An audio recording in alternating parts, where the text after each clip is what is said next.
initiate a thorough investigation into the alleged mismanagement of a $1.5 billion World Bank loan and a $3.121 billion Chinese loan. Before we go into the full details, if you are watching us for the first time, kindly like, comment and share this video to all social media platforms, and don't forget to click on the notification icons to get you notified of our next video.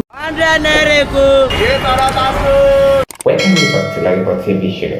The whole of crime scene is happening in the street again.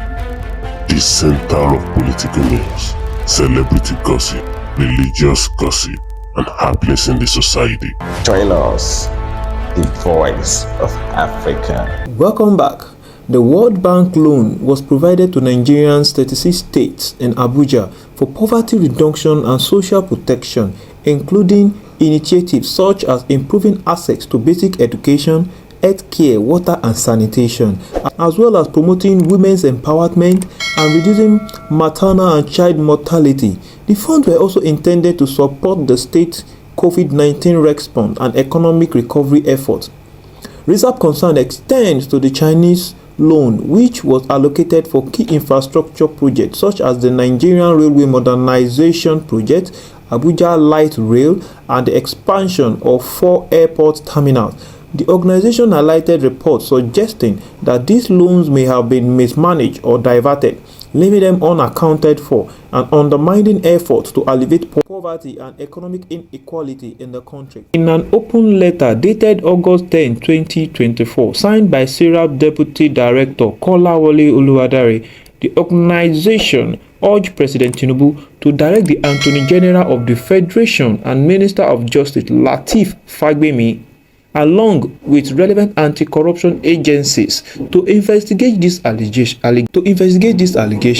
Serap stressed that any individual found to have engaged in corruption or mismanagement should be prosecuted and any illicit gain should be recovered. Serap also emphasized the importance of transparency and accountability in the management of these loans, stating that impunity for corruption would continue if high-ranking public officials are not held accountable.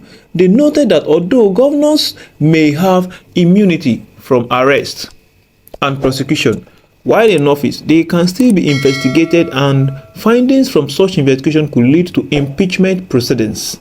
The organization warned that if the government fails to take the action within 7 days of receiving their letter, they would consider pursuing legal actions to compel compliances. Serap urged that addressing this corruption allegation is crucial for building public trust in democratic institutions and ensuring that government resources are used to improve the lives of citizens, particularly in the face of widespread poverty and economic challenges.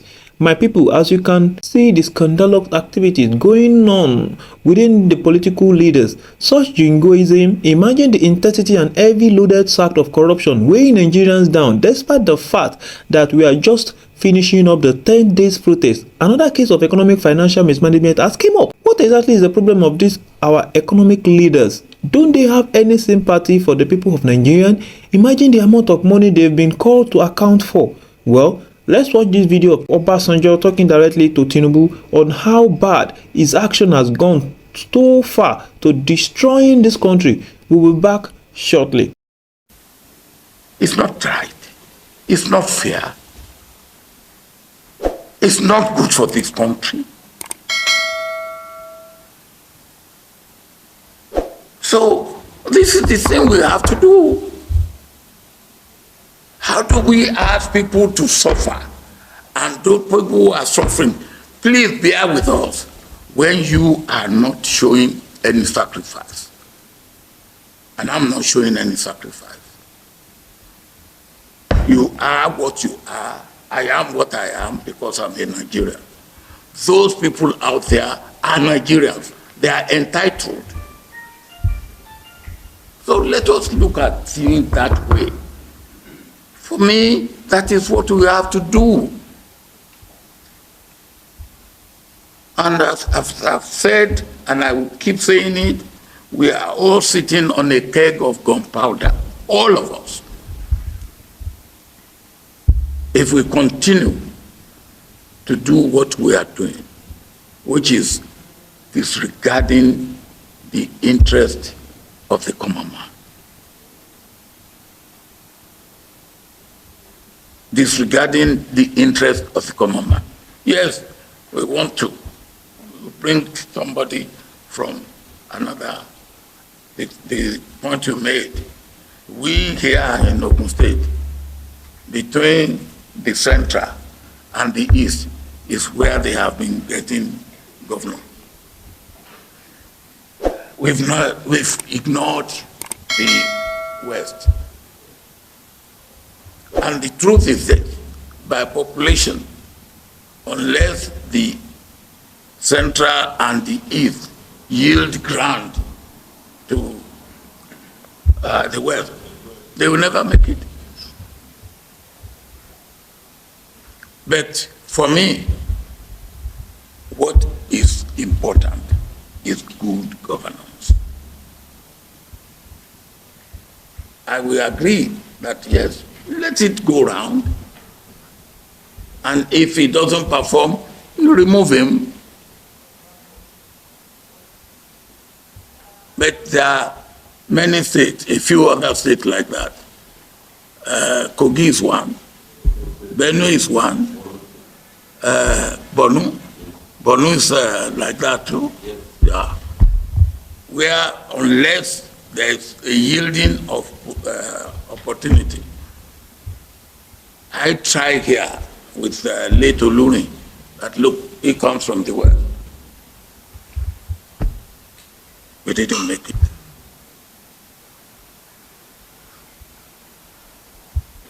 I don't know whether putting it in our constitution that look, there will be north-south rotation.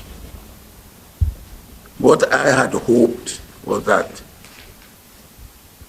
we will put it by convention rather than by, so that if we see a situation where it is palpably right, but once we did that, and some people thought that not the way to go.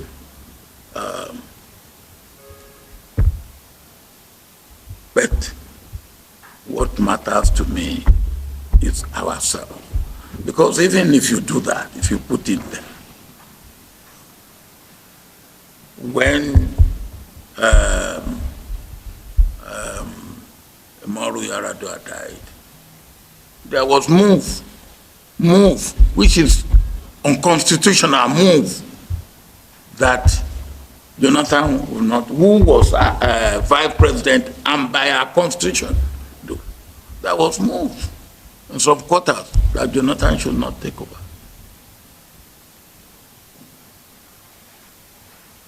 Why?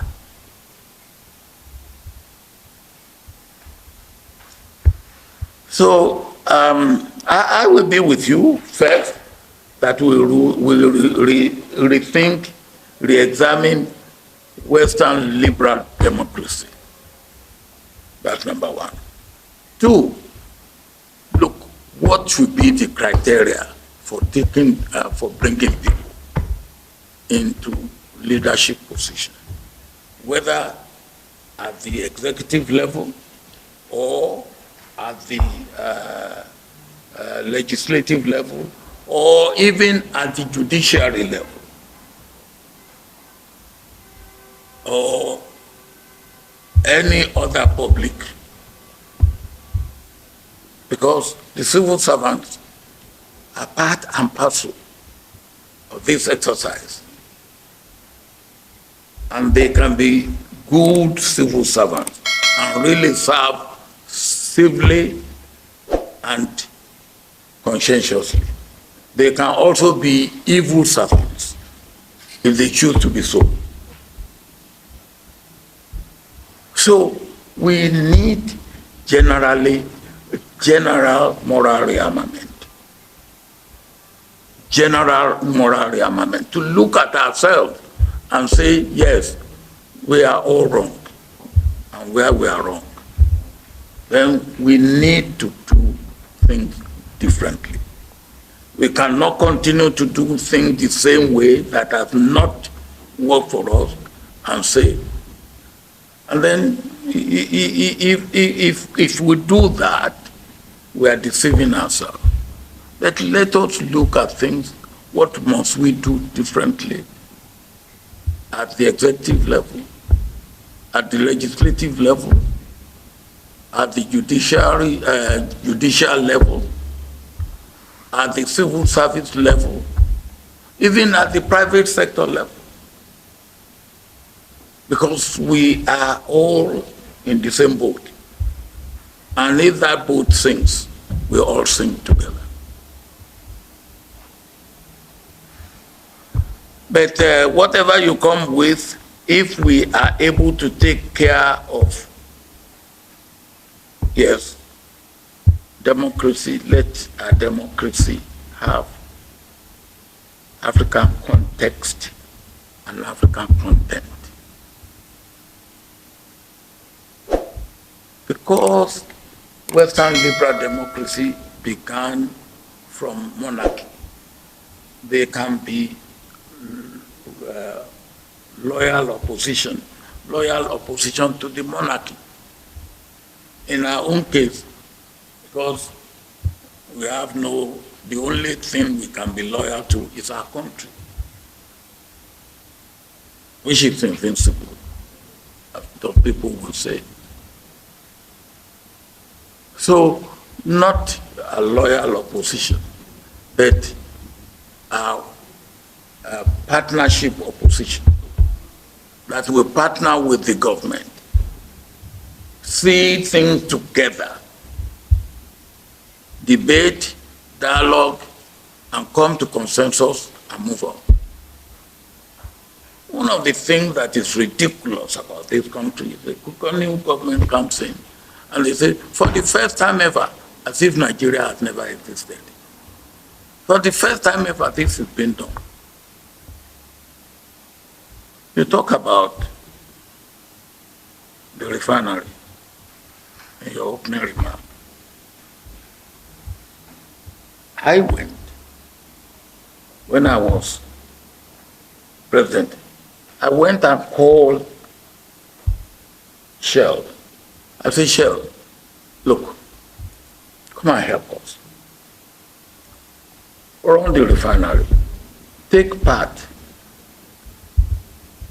You can take 10%, you can take 20%, but come and help.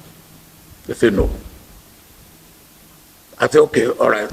If you don't want to take equity, come and run it for me. They said no.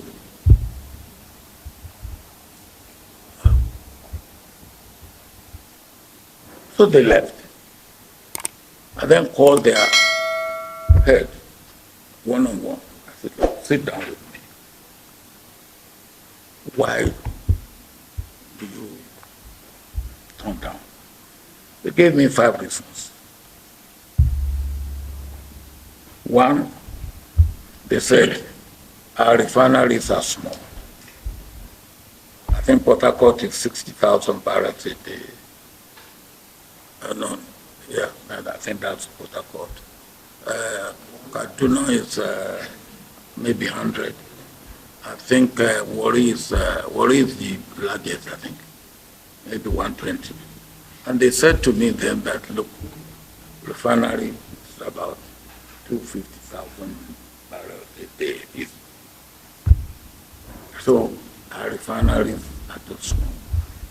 2, they said, look, even we run our refineries as a service, but we make sure that we do not run it at a loss. But we make substantial part of our profit in the upstream. So, refinery, if you run it well, you will break even and make a small profit. But if you don't run it well, you will run it at a loss. 3, they say our refinery,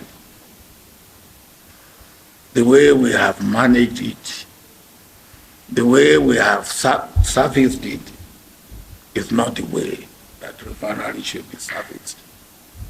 So they don't want to get involved in that.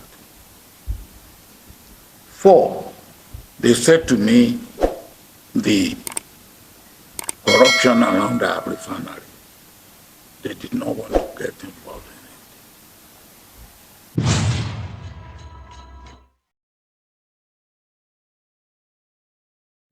Let me lay it out for you straight. Our leaders are sinking this country into the abyss. Serap is demanding President Bola Ahmed TINUBU to investigate the catastrophic mismanagement of a $1.5 billion from the World Bank and a $3.121 billion from China. This isn't a small blunder, it's a massive scandal that's wreaking havoc across Nigeria. The World Bank loan was intended for critical poverty reduction and social protection programs across all 36 states and Abuja. It was supposed to improve education, healthcare, water sanitation, and help with the COVID-19 recovery. The Chinese loan was earmarked for essential infrastructure like the Nigerian Railway for Modernization Project, Abuja Light Rail, and expanding airport terminals. Instead of progress, we are seeing reports of blatant theft and mismanagement. This doesn't just involve President Tinubu. We are talking about all governors across all 36 state ministers and senators who are all neck deep in this corruption quagmire. Serap has rightly called for a thorough investigation into the handling of these loans and is pressing for accountability. They are demanding that Tinubu direct the Attorney General and Anti-Corruption Agency to crack down hard on anyone involved in this scandal. But here is the kicker. Despite the continuous outcry and protest, these so-called leaders seemed immune to accountability. This isn't just a failure of governance, it's a total disregard for the Nigerian people's suffering. It's time we put these leaders under the microscope, from state governors to ministers and senators, and hold them accountable for their actions. If this government fails to act swiftly, Serap has warned they will take legal action to force compliances. These stakes are high, and the need of transparency and accountability has never been more urgent. Stay tuned as we dive into how Tinubu's administration in this country toward disaster and what needs to be done to turn this around. But that will be left in our next video, so kindly stay tuned.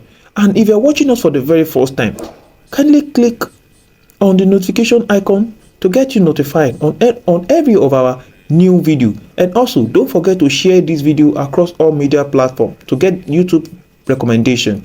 And also don't forget to like and comment and drop your opinion in the comment section. Bye for now.